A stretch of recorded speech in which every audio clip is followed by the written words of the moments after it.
Y este 2023 se cumplen 100 años del asesinato de Doroteo Arango, de Pancho Villa, del Centauro del Norte. Hoy vamos a aprender de Pancho Villa, ¿héroe o bandolero, maestro? Pancho Villa es un personaje sin el cual la Revolución Mexicana no se hubiera concretado. A él le debemos los momentos más importantes de la Revolución. Para cuando inicia la Revolución era un tablajero tratando de limpiar su nombre. ¿Sabes qué? Pues tu papá es mi hijo. ¡No! Sí, y pues yo soy tu abuelo.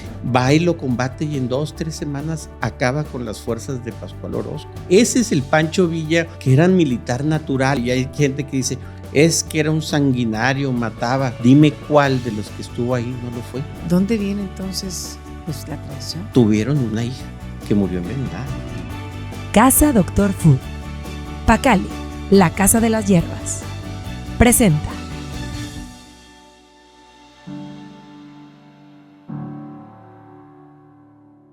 Hola, soy Maru Lozano Llamas. Bienvenidas, bienvenidos a esta emisión. Y este 2023 se cumplen 100 años del asesinato de Doroteo Arango, de Pancho Villa, del Centauro del Norte. Me encanta tomar café aquí con el maestro Oscar Tamés, historiador, expresidente de la Sociedad Nuevo-Leonesa de Geografía, de Historia, Geografía y Estadística, y un maestro que queremos mucho, que durante el tiempo que estuvimos en radio, el tío Tamés te pusieron. El tío Tamés. ¿Verdad? Mi tío Tamés dice, si todos los maestros de historia fueran como el maestro Tamés, todos hubiéramos aprendido más. Hoy vamos a aprender de Pancho Villa, ¿héroe o bandolero, maestro? Bueno, Pancho Villa es un personaje de esos que tenemos en la historia de México que por donde lo veas es disruptivo.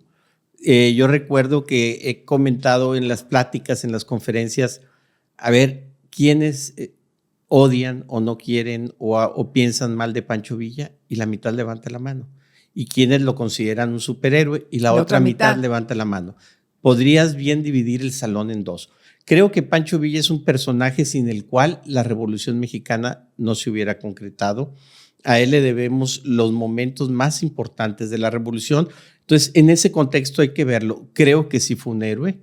Creo que también fue un bandolero, eso sin duda, y hasta por momentos un villano. Ese es Pancho Villa. Yo me quedo con el personaje que nos aportó, porque aparte tiene una historia de vida muy peculiar. Vaya, algunos lo han etiquetado como el Robin Hood mexicano, el Conde de Montecristo mexicano. Entonces, todas esas mitos, toda esa leyenda lo envuelve también en su personalidad. No vamos a profundizar mucho en ese pasaje donde que si el hacendado quiso abusar de la hermana y agarró una pistola y le disparó, y ahí inicia su vida de bandolero. Estamos hablando de un personaje que muere a los 45 años. Muy joven. Muy joven. ¿Más jóvenes que tú y yo? 2 meses nada más. Bueno, ese Pancho Villa, que por cierto este mismo año cumpliría 145 años de vida. Es decir, 145 de nacimiento y 100 de luctuoso. De asesinato. Así es que ese Pancho Villa se lanza a la sierra a los 16 años. Los detractores, sí, pero anduvo de bandolero y anduvo de no sé qué y de no sé qué. Bueno, ¿de qué querías que viviera? Sí, la ley, la autoridad lo andaba persiguiendo, porque también es cierto que nuestra autoridad era facciosa en ese momento. ¿Él venía de una familia acomodada o...? No, eran campesinos de una hacienda viviendo al día, pero en ese entonces los hacendados tenían las tiendas de raya y el derecho de pernada. Ese derecho de pernada. No es otra cosa que decir la luna yo. De miel, empiezo yo y luego le sigue el marido. En esas palabras. Qué terrible. Entonces, ese es parte de ese contexto. El Pancho Villa que se va a la sierra, para los 30 años ya estaba allá por Chihuahua, se vuelve un hombre que sí quiere progresar en la vida decente. Su pasado no se lo permite. Ese va a ser el Pancho Villa previo a la revolución. Es más, para cuando inicia la revolución, él ya tenía 5 carnicerías. Yo acostumbro decir era tablajero, porque si dices era carnicero con lo que sus detractores hablan de él, puedes malinterpretar la expresión. Puede sonar otra cosa. Así es. Así es que para cuando inicia la revolución era un tablajero tratando de limpiar su nombre. ¿Quién lo mete a la revolución? Abraham González, que era un hombre influyente económica y políticamente hablando en Ciudad Chihuahua, Chihuahua, lo invita a que se sume al grupo de Francisco y Madero. Lo invita a que se incluya a esos primeros revolucionarios que se encontraban y la promesa de limpiar su nombre. ¿Y lo invita por qué? Porque tenía estos negocios, no por... Lo invita por los negocios y por su pasado bravo. Uh-huh. Era un hombre de pistolas, de armas, era un hombre... Pero no era ajeno eso en esa época, mucha gente tenía pistolas. Claro, pero era un hombre rudo, era un hombre alto, rudo, era un hombre de toma de decisiones. Y casualmente quienes estaban en el grupo de los intelectuales con Madero, ninguno, así como yo, ninguno disparaba ni ulera, sí. No disparaba ni ligazo. O sea, era la contraparte, digamos, el brazo más fuerte y combativo. El brazo armado de ese movimiento. De hecho, cuando inicia la revolución, ahí viene incluso otro de los momentos. Don Abraham González dice, en una mesa vamos a estar los que conspiran, los fraguan todo el momento, y ahí está un señor Villa, que dice, oye, pues tú, Doroteo Arango, ¿de dónde? No, pues de Durango. ¿Arango qué? Arámbula. Oye, ¿sabes qué? Tu papá, no, pues Agustín Arango. ¿Sabes qué? Pues tu papá es mi hijo.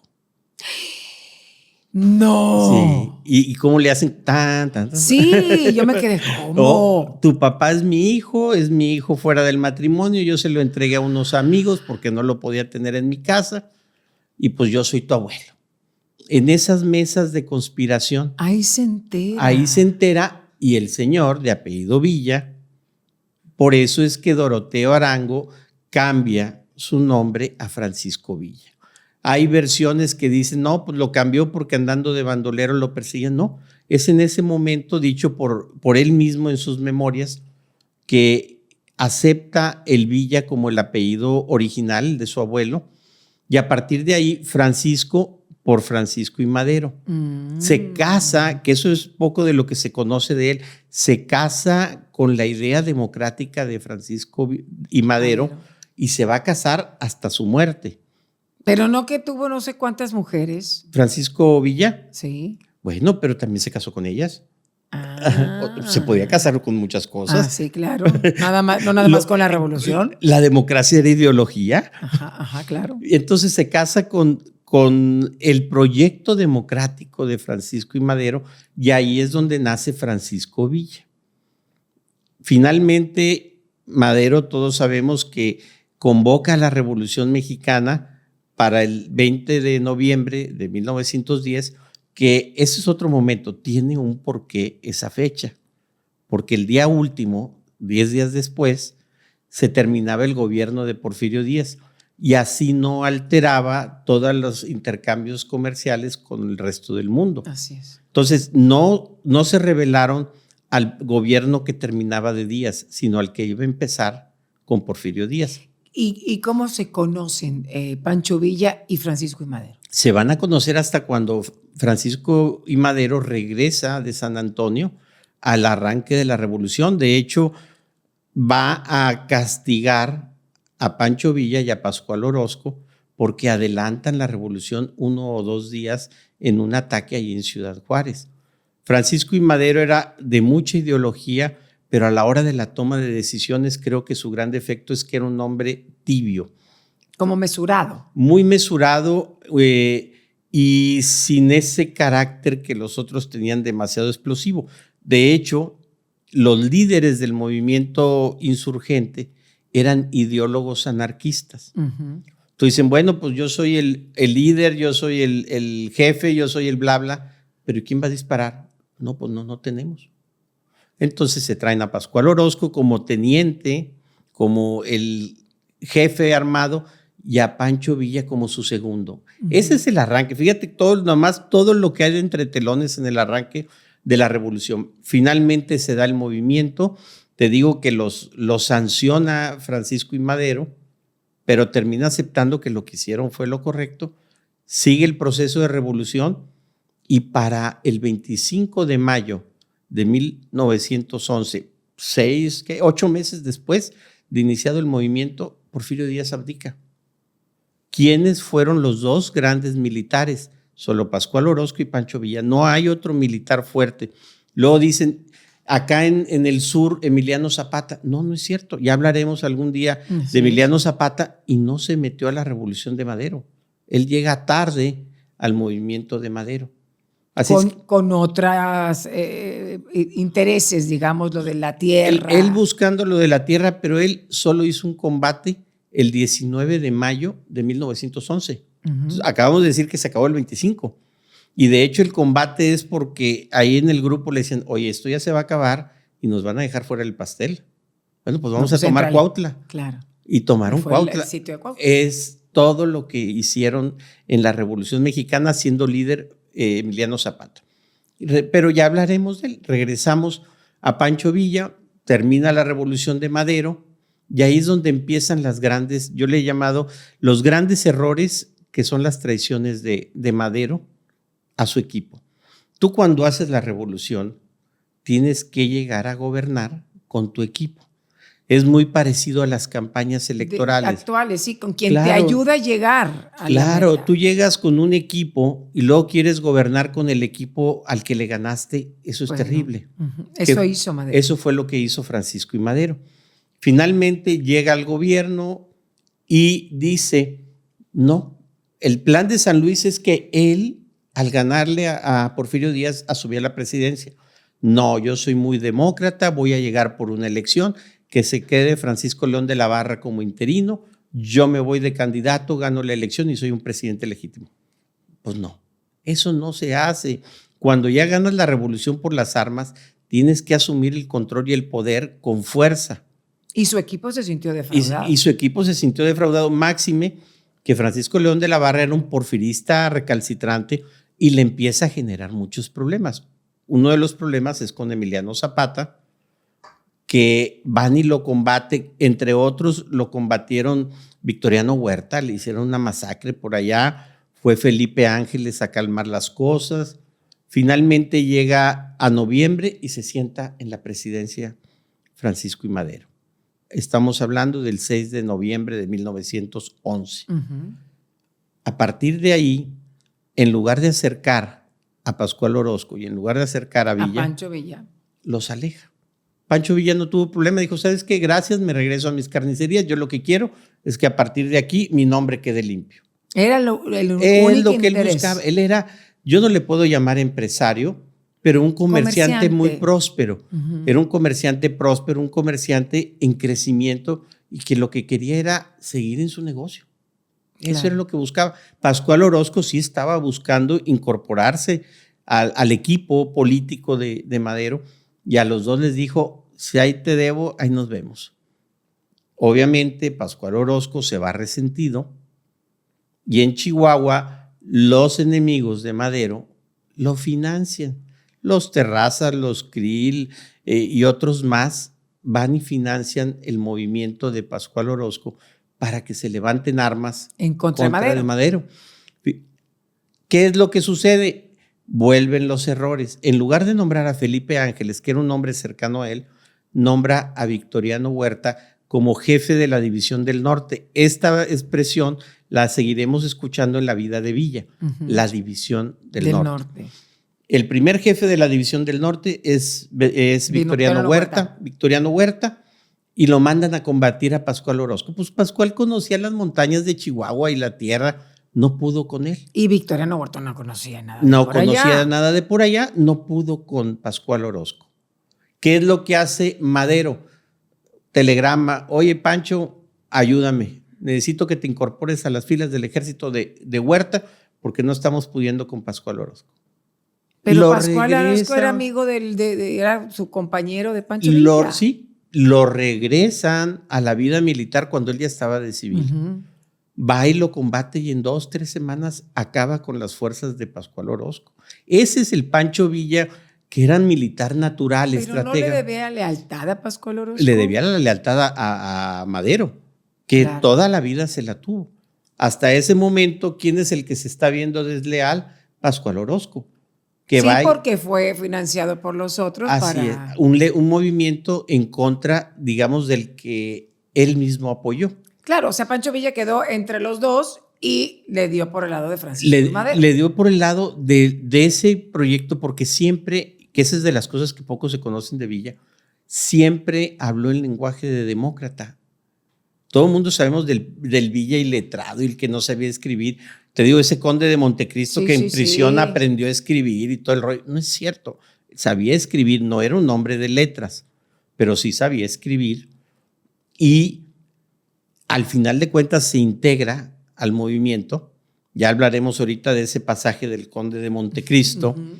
Se integra al movimiento, gana, y eso no lo pudo soportar Victoriano Huerta. Victoriano Huerta es un personaje extraño, de personalidad, esas turbias, tétricas. No, y que además lo aprendimos desde primaria y era el malo del cuento. No, pero el malo del cuento era Victoriano Huerta. Pues yo creo que era bueno cuando andaba en sus 5.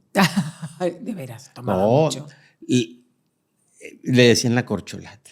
No se lo decían, pero era como la corcholata. Pero hazte cuenta. Lo que sí es era que entonces bueno para el... La cucaracha ya no puede caminar. Ajá, porque le falta, porque no tiene que fumar. Se la cantaban a Huerta. Era un hombre de muchas adicciones. Entonces, cuando no andaba ebrio, andaba fumado. Dios santo. Y entonces era un hombre muy resentido. No pudo tolerar que el otro viniera y triunfara donde él no pudo.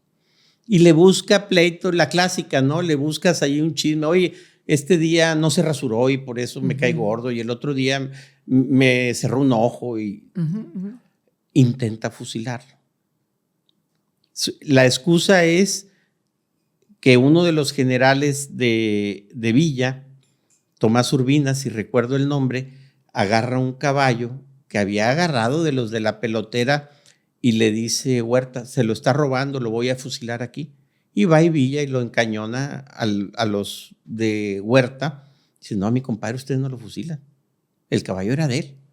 Total, lo acusa de indisciplina y ahí queda la cosa. Le manda un telegrama a Huerta y le manda un telegrama al mismo Madero: señor, ya acabé con Orozco, me voy para mi casa, yo ya no tengo nada que hacer aquí, muchas gracias. Voy a vender carne. Me voy a vender carne. Barbacoa los domingos. En la mañanita. Y menudo para los sábados. Y menudo para también. Bueno, esa excusa tomó Huerta para decir que estaba desertando. Cuando era un telegrama y telegrama al presidente y a él. Claro. Lo quiere fusilar. Entonces Gustavo Madero, el hermano de Francisco y algunos otros generales, dice, a ver, Abraham González intercede, ellos dos principalmente. A ver, Francisco, ¿vas a fusilar a tu hombre más leal? No, pues es que lo acusan de desertor. A ver, te mandó el telegrama, tío. No, pues que lo fusile. A ver, no puedes fusilarlo. Bueno, pues que se lo traigan preso a México. Y ahí te llevan a Villa preso, primero a una prisión de máxima seguridad y a Lecumberri. Y finalmente logra que lo transfieran a Santiago de Tlatelolco. De esto que estamos hablando sucedió entre junio de 1912 y diciembre de 1912.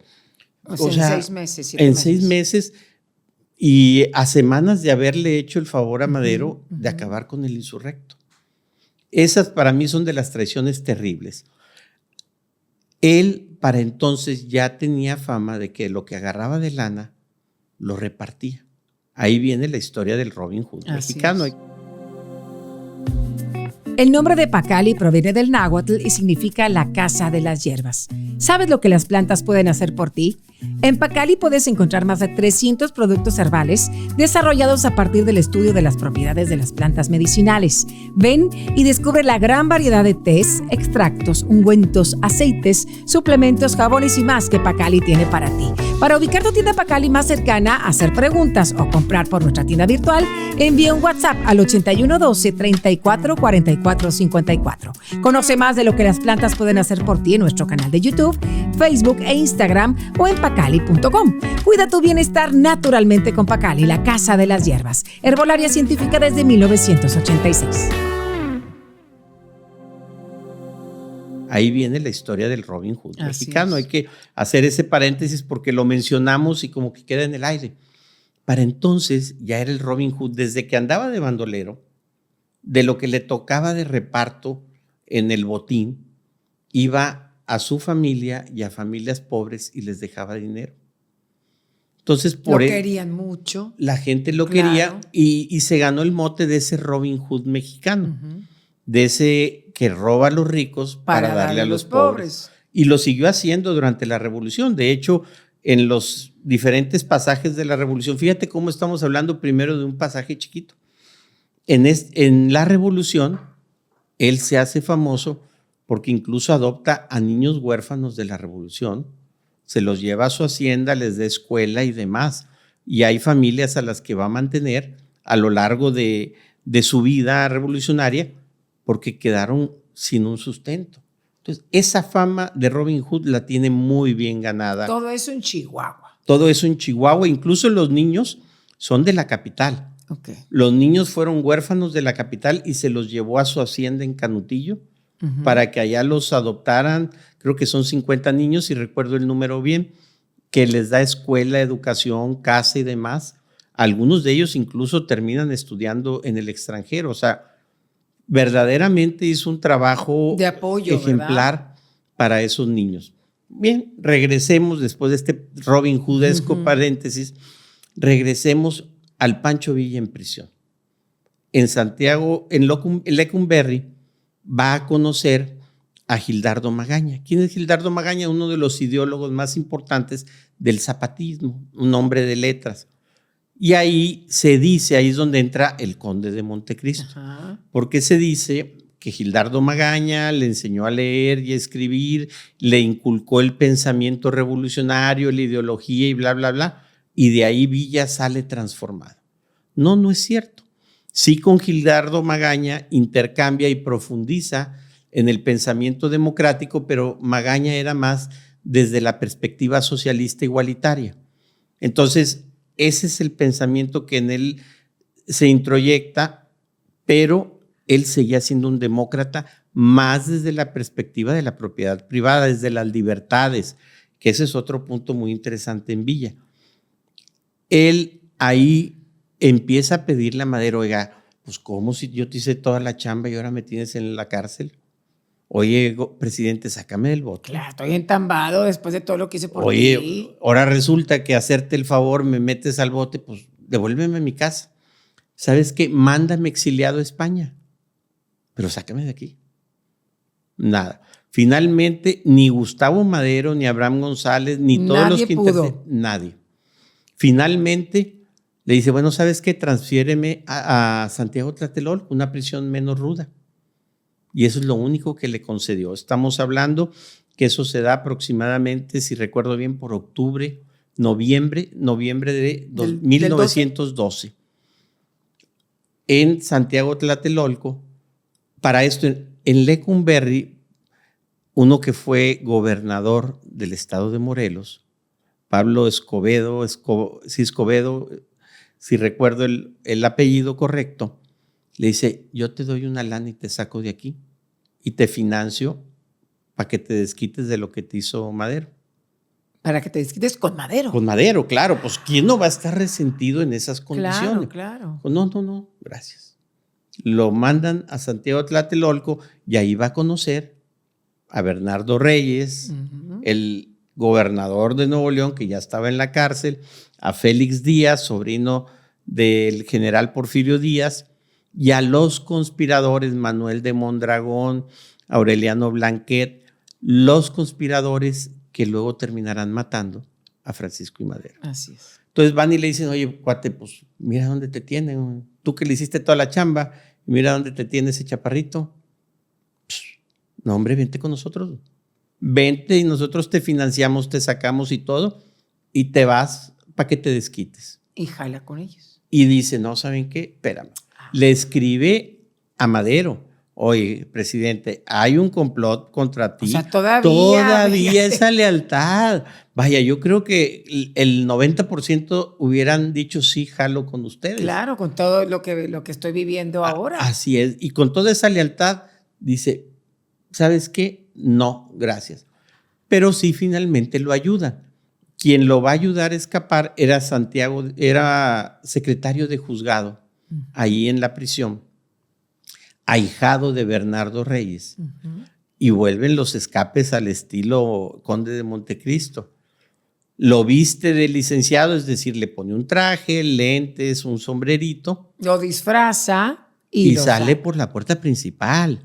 Estamos hablando que eso sucedió el 25, 26 de diciembre. Seguramente andaban medio desvelados. por la Navidad. Estaban ocupados haciendo la torta del recalentado. Exactamente. Estaban en el recalentado. En el recalentado y se les fue. Una tortita de pierna. O de bacalao, muy de allá. De pavo con crema y aguacate. Híjole, bueno. En fin, ve tú a saber si estaban en el recalentado o todavía. Pero de que salió, salió. Curándose la resaca. Cruz. Salió caminando por la puerta de adelante. De ahí a Toluca, a Guanajuato, la costa del Pacífico, Estados Unidos, hasta llegar al Paso, Texas. Ese es el escape de Francisco Villa. ¿Con quién se fue? Él se fue con su secretario, que sería a la postre su secretario, secretario de Carlos Jáuregui, con Carlos Jáuregui, que es el que lo ayuda a escapar. Evidentemente, Carlos Jáuregui ya no podía quedarse ahí. Claro, porque se lo iban a echar. Cómplice de. Se van juntos y desconfía de Jáuregui porque dice, oye, pues vámonos en carro a Toluca. En carro, vamos a caballo. No, en carro. Dijo, bueno, si nos pescan, te trueno primero. Dame la pistola y te trueno a ti por traidor. No, pues terminarían la vida en lealtad a ellos.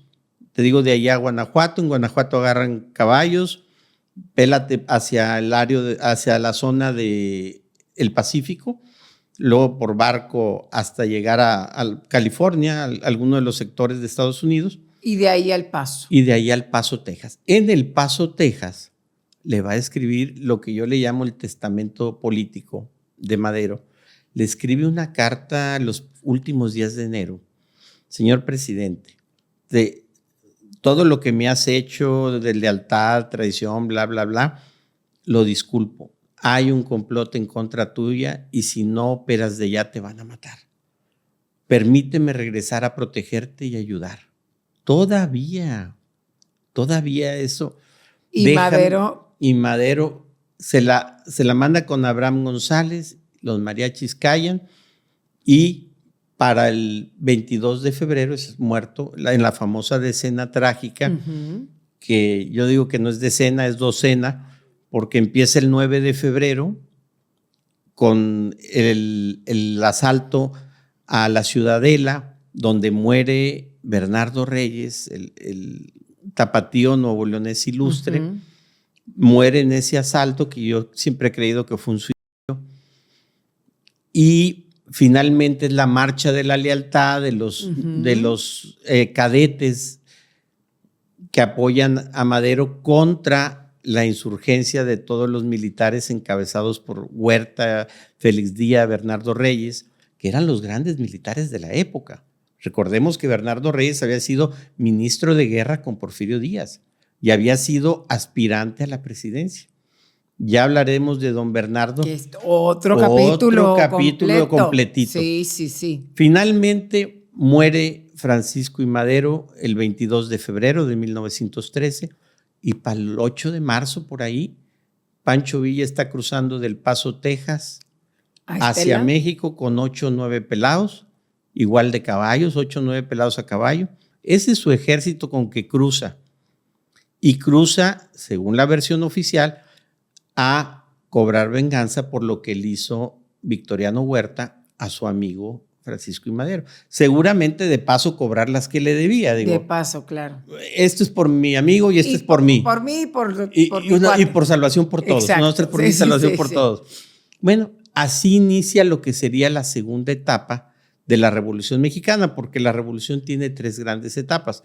La de Madero, la del constitucionalismo con Carranza y luego la de los revolucionarios contra Carranza. Esa es la segunda etapa en la que va a iniciar Pancho Villa. Por su parte, recordemos que en el mismo mes de marzo, creo que es el 18, no recuerdo el día ahorita, pero Venustiano Carranza, siendo gobernador de Coahuila, convoca a los generales y gobernadores maderistas a que se rebelen contra el gobierno de Victoriano Huerta. Pues nomás los más cuates lo siguieron. Muchos le dijeron, oye, ¿sabes qué? Hombre, yo tengo que ir de compras, ya ves que la señora... Ya ves que sí hay muchas cosas que comprar. Maitorena. No, y es que muera el rey, vive el rey. Claro. ¿no? En el momento en que entra Victoriano Huerta, pues es... No, y aparte era el poder. Claro. El poder militar, el poder económico, porque el sistema económico porfirista de alguna manera quería seguir viendo ese régimen.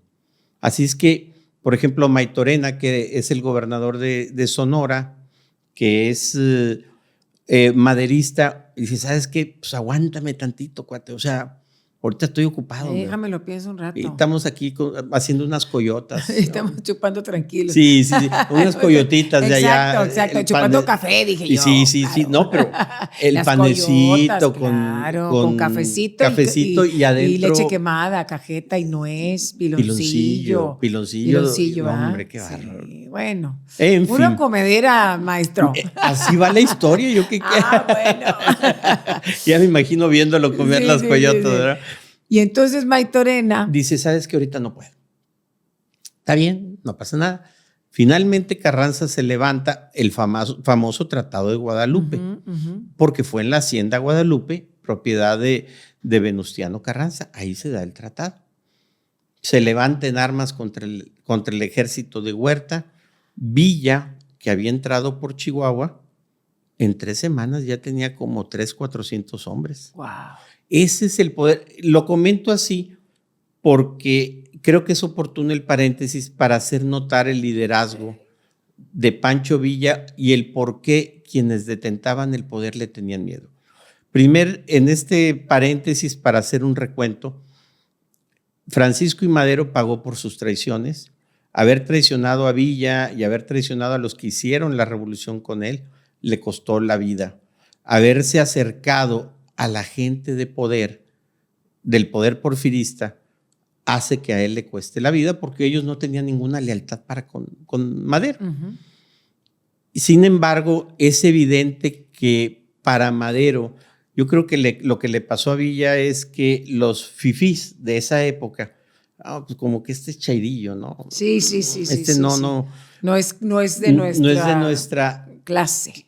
Y lo orillaban. Lo hacían a un lado y no lo involucraban. Sí, porque lo mismo le va a suceder con Carranza. Esos coahuilenses no lo querían. Finalmente, Carranza se entera que ya trae 1/3 de Chihuahua bajo su control, que está creciendo, y le manda un mensajero y le dice, oye, tranquilo, súmate al ejército constitucionalista. Súmate porque ¿para qué hacemos 2 revoluciones? Vamos a ganar. Mejor y luego nos vamos a enfrentar tú y yo, pues para ver quién se queda con esto. Vamos a unirnos. Mira, aquí está el plan de Guadalupe, donde una vez que ganemos, yo me quedo de interino en la presidencia, convoco elecciones y chan. Dijo, va.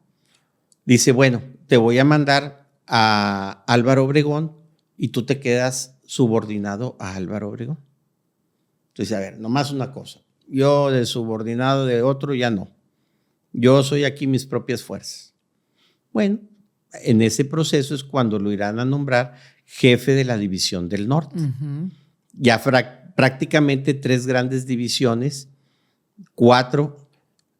3 con la de la División del Noroeste, el Grupo Sonora, que conocemos como Grupo Sonora, la División del Noreste, con Pablo González, a quien la historia lo tiene muy estigmatizado, el nuevoleonés estigmatizado, porque finalmente concreta la muerte de Zapata. La Gran División del Norte, que sin ella no se hubiera ganado la revolución como se ganó. Y al sur, Emiliano Zapata, que se va a sumar ahora sí al movimiento revolucionario. Esos son los 4 grandes grupos que van a hacer la revolución. Entonces, a partir de ese momento le dice Carranza, sí, cuate, nomás que yo doy las órdenes y me vas a obedecer. Nada de que tú te vas por la libre.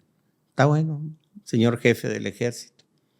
Pues el otro, que no era muy paciente, se viene agarrando Chihuahua, de Chihuahua para Delicias, ahí se comió unos duraznos, unas uvas. Dicen, porque Dicen ahí los estaba muy los que bueno. andaban por ahí. Los que andaban por ahí. Luego llega a Torreón. En Torreón debió haber comido sandías, melones. Lo Oye, que se cultiva en esa sí, zona. verdad, sí, sí. O se cultivaba y quizá Oye, ya no. habría ya de este pan lagunero todavía. Oye, a lo mejor no, ¿verdad? Las nieves de Lerdo. Ándale, a lo A mejor lo llegó mejor por eso primero. a las nieves de Lerdo. Y venía con toda su gente. Venía con toda la tropa conquistando territorio para la Y revolución. se iba sumando más Sí, personas. y llega a Torreón. Estoy claro haciendo una síntesis de este proceso. Llega a Torreón, conquista Torreón. Dice, señor jefe, ya estoy en Torreón. Oye, te dije que te esperaras. No, hombre, pues ¿para qué me espero si ya estoy aquí? Ya llegué. Dijo, y voy para Zacatecas.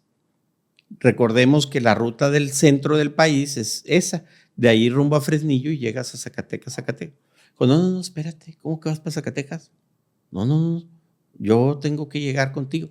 Empiezan los celos de Carranza, porque el otro iba ganando territorio y Carranza no podía gobernar Coahuila.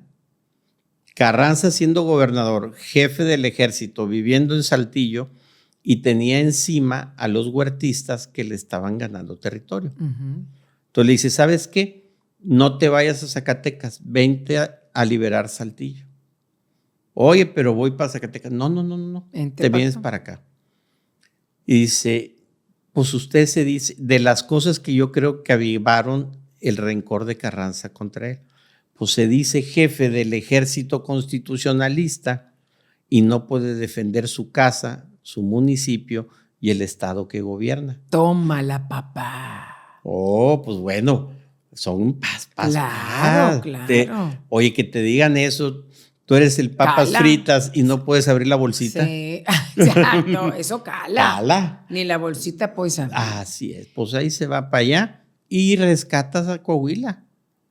Ahí es donde se dan batallas en la ruta de Coahuila y va rescatando espacios. Va en Casas Grandes, en otros sitios. Conforme iba pasando, iba tomando los lugares y teniendo gente que se le unía. De hecho, le escribe y dice, oiga, ya estoy aquí, hombre, ya rescaté la mayor parte. Ya los huertistas no traen nada. Dígale a Pablo González que termine con estos. Dijo, no, tú. Pues, dijo, bueno, dígale a Pablo González, hombre, que se venga de Monterrey. Aquí y dale, y los corra rumbo a Tampico. Dijo, no. No. Total, acaba con esos y se regresa para Torreón. Y le dice, de ahí no te mueves. Otra vez. Vuelve. Total, regresa rumbo a Chihuahua, va y fortalece los espacios, pero en todo este espacio la duda de Carranza estuvo presente. Por ejemplo, él en Chihuahua dijo, pues yo ya conquisté todo Chihuahua, dejo a mi compadre Medina, el coronel Medina de gobernador, y le dice Carranza, no, ¿cómo? Yo te mando uno para que sea el gobernador. Claro, porque él tenía que imponerse como el jefe. El jefe. Claro. Dice, por eso, pues yo soy el que está haciendo todo. Sí, pero yo soy el jefe. Yo soy el jefe. Como aquel chiste de los pericos, ¿verdad? ¿Cuál? Uno que, pues al cabo no nos están viendo. Nadie nos está viendo. Dice, oye, ese perico, ¿cuánto vale? No, pues 50. ¿Y qué hace? Contesta el teléfono. Y este otro contesta el teléfono y escribe chats. Y el tercer, este otro dice, vale 100. Dijo, y el tercero, no, se vale como 1000. Dijo, ¿qué hace? Pues no sé, no hace nada, pero los otros dos le dicen jefe. Pues exactamente. Así mismo. Haz de cuenta, Carranza. Así es que finalmente se regresa otra vez de Chihuahua, vuelve a Torreón y le dice, espérame ahí. Dijo, no, ya fue mucho. Y se va a Zacatecas. Es la famosa toma de Zacatecas del año de 1914. La famosa toma con la cual prácticamente termina la revolución y Huerta dice, ojos que te vieron ver, jamás me verán volver. Vámonos. O algo así va. Sí, algo así. Ir, jamás te verán volver. Se va de Zacatecas. Ahí la toma de Zacatecas, que es un momento importante, es el decisivo. Bueno, lo gana Villa.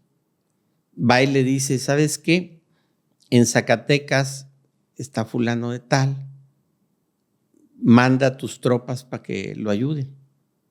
Dice, a ver, Me estás pidiendo que divida mis tropas, que mande unas para Saltillo, que yo me quede en Torreón, que mande otras a Chihuahua y otro tanto a apoyar a Zacatecas. Dijo, nos van a destruir. Mejor voy con toda mi fuerza hacia Zacatecas. No. Dijo.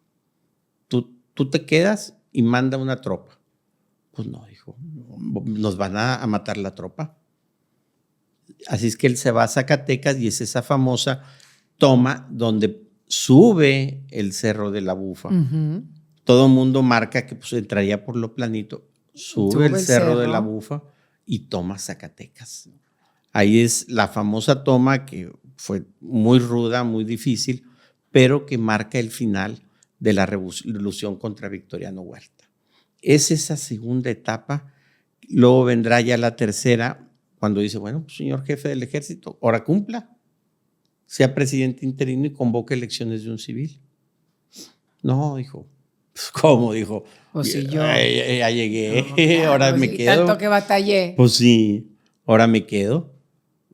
Y es donde va a iniciar la tercera etapa. Villa y Zapata, concretamente, contra el ejército constitucionalista de Carranza, y que se queda con Carranza el Grupo Sonora.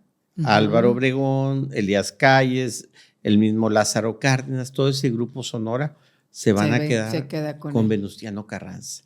Inicia lo que será ahora sí la tercera etapa, la de revolucionarios contra revolucionarios. Uh-huh. Para mí la más sangrienta, la más cruel, la más innecesaria. Pues sí, ya habían ganado. Pero bueno, es donde entran las ambiciones. Traían rencores, ¿no? De años atrás. Traían rencores por parte de Carranza por el temor que representaban los revolucionarios idealistas, que en este proceso, hay que decirlo, Villa se va transformando cada vez en más idealista, cada vez en más ese sentido social. ¿Y igual de rudo, igual de bravo? Bravísimo. Pero ya con otra visión. A ver, esto que estamos platicando no le resta mucho de lo que sucedió. Y hay gente que dice, es que era un sanguinario, mataba. Pues sí, pues estabas en medio de la revolución. Dime cuál de los que estuvo ahí no lo fue. ¿Cuál no tuvo que comportarse como un sanguinario en medio de la revolución? Y después de esta tercera etapa, tomarle el café, maestro. Después de esta tercera etapa, donde Pancho Villa pues se va consolidando, se va haciendo, además, me imagino yo, con tanta seguridad y tanta gente que venía detrás. ¿Dónde viene entonces pues la traición? Diariamente nuestros pies caminan de 8 a 10 mil pasos y nos llevan por el mundo. Pero con un solo malestar nos cambia la vida. Casa Dr. Food es tu aliado en el cuidado de tus pies. Somos líderes en el ramo con más de 60 años de experiencia y te ayudamos a mejorar tu calidad de vida. Que el dolor en los pies no se convierta en un dolor de cabeza. Atendemos pacientes con toda clase de necesidades y contamos con la más alta tecnología para atender podología preventiva, lesiones, uñas encarnadas, hongos en las uñas y pie diabético, entre otros servicios. Pon tus pies en manos de los expertos. Casa Dr. Food.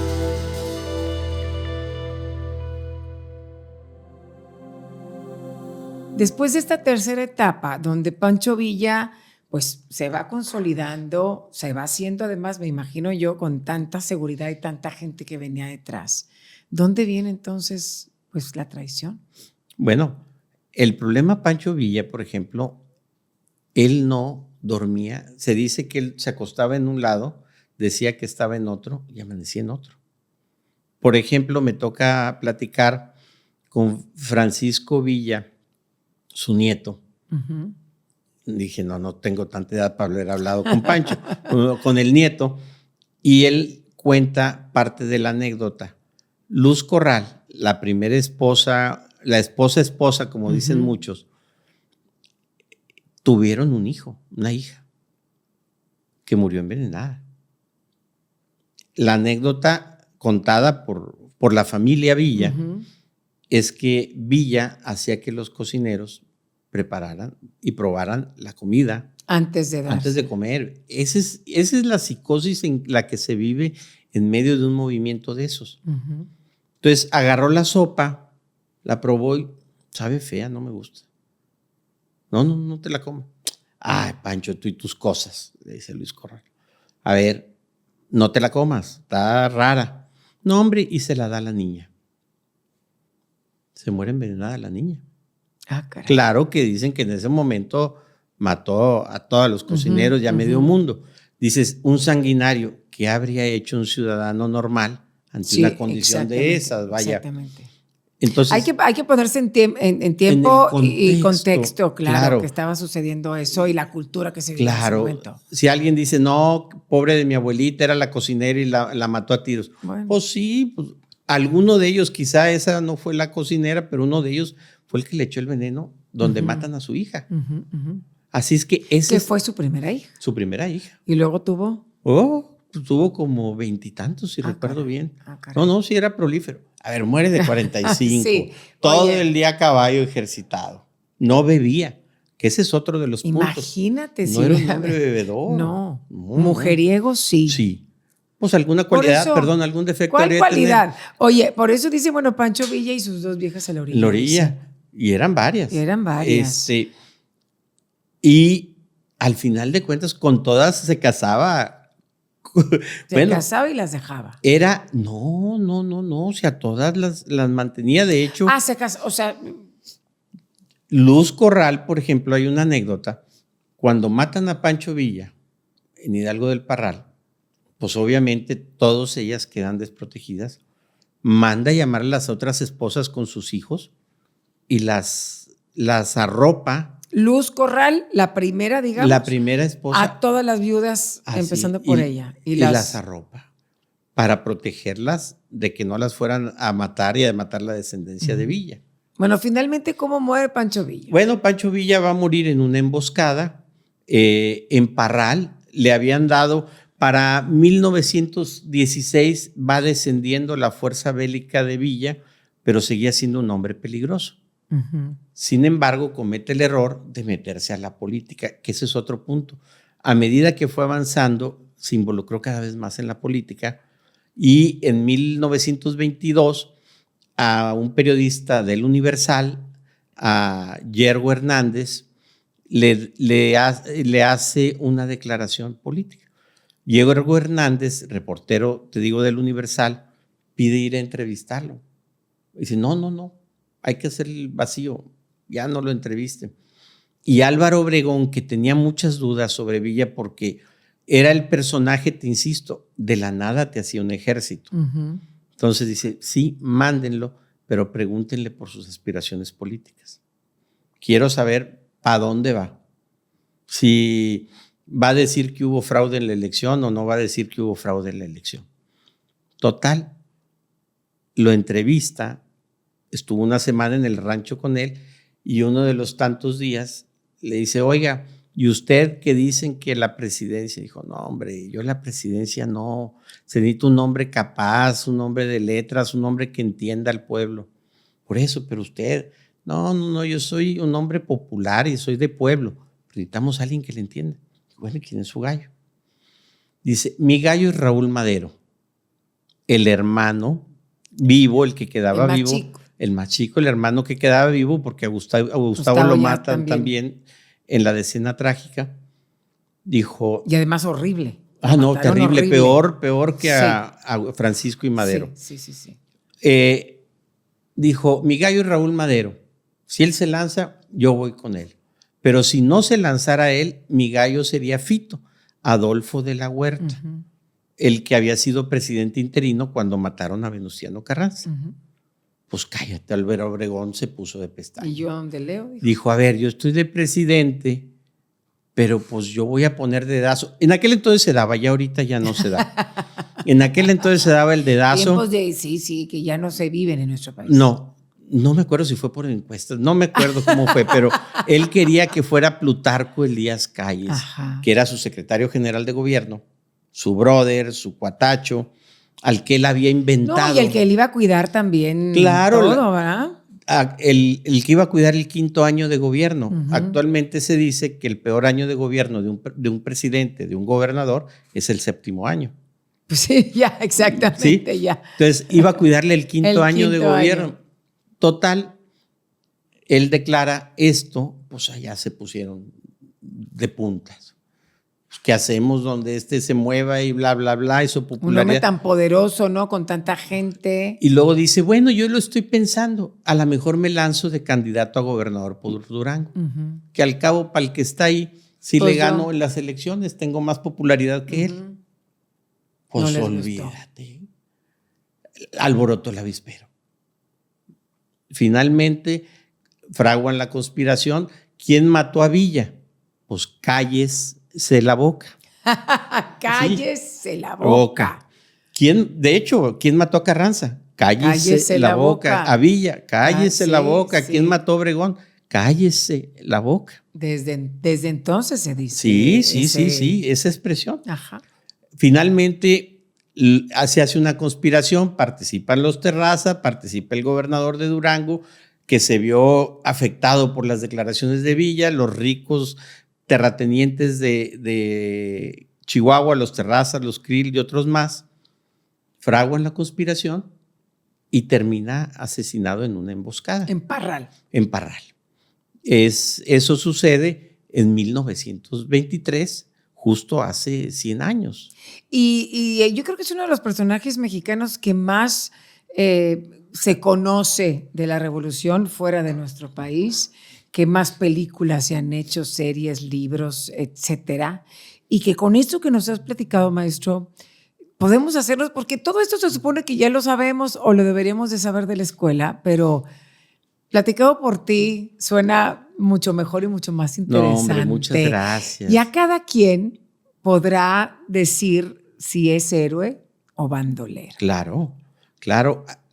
Hay por ahí algunos libros incluso que circulan, los crímenes que cometió.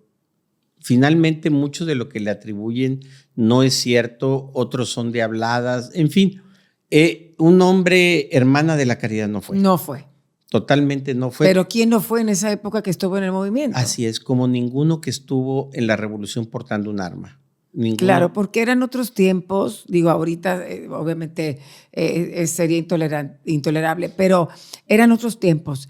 Conclusión para el maestro Óscar Tamés. Bueno, la conclusión es que en Pancho Villa tenemos al personaje de la revolución más famoso del mundo, incluso por sobre Zapata. Tenemos un gran héroe, yo sí lo creo, un demócrata, porque habrá que revisar todo lo que se construyó en el sentido político. Fue gobernador, hizo grandes cosas en unas semanas que gobernó Chihuahua. Entonces yo me quedo con ese personaje sin el cual no hubiéramos tenido la Revolución Mexicana que tuvimos, no hubiera concretado la Constitución del 17 con el sentido social que se concretó. Indistintamente de todo lo demás, bueno, pues el que esté libre de culpa en esa etapa, que arroje la primera piedra. Gracias, maestro Óscar Tamés. Si alguien quiere compartir esta charla con el maestro Óscar Tamés, historiador, expresidente de la Sociedad Nuevo Leonesa de Historia, Geografía y Estadística, hágalo. La curiosidad conecta. Soy Maru Lozano Llamas. Gracias. Casa Doctor Food. Pacali, la casa de las hierbas. Presentó